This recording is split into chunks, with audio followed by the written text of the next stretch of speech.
Wow Medeth, hindi nahihiya nagbenta uli ng leche flan. Magandang araw po sa inyong lahat mga ka-viewers Team Medeth Communities Worldwide. Bunso Medeth kahit unti-unti na nakikilala sa social media ay hindi pa rin iniwan ang pagbebenta ng leche flan. Kung saan siya unang nakilala at sumikat, na kung tutuusin mga ka-viewers pwede na niyang iwan ang pagtitinda na yan kasi marami naman na siyang sponsor at kumikita naman na ang channel niya.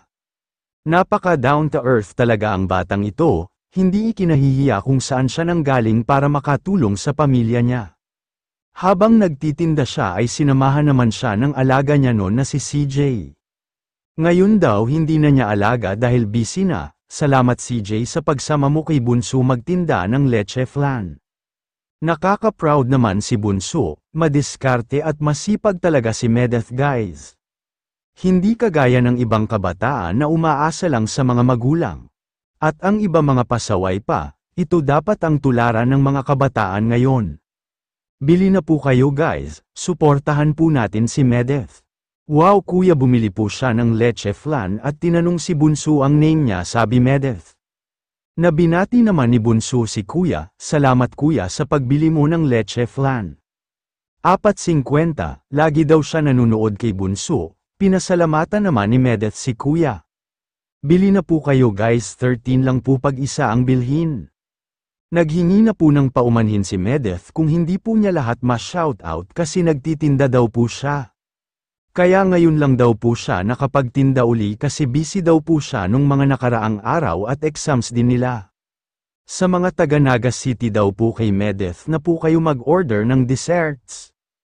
Mga iba't ibang okasyon po pwede po ang leche flan ni Bunso. Wow mabili naman pala ang leche flan ni Bunso kaya sigurado masarap yan.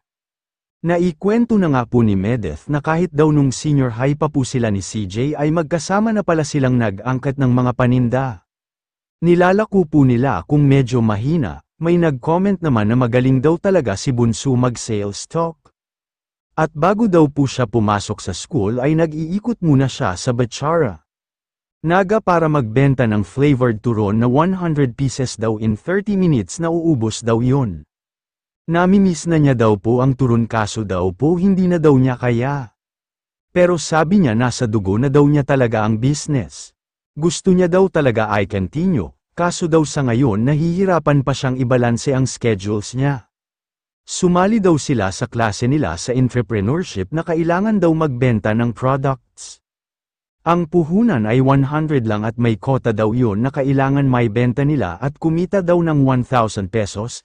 Isinali daw nila ang product ni Bunso, na nanalo daw sila sa school nila as Best Unique Food. Nakaka-inspired naman ang kwento ni Bunso Medeth, na sana lahat ng kabataan ay matutunan nila kung gaano magsipag, dumaskarte na kagaya ni Bunso Medeth. Hanggang sa muli po mga ka-viewers maraming salamat po sa inyong lahat.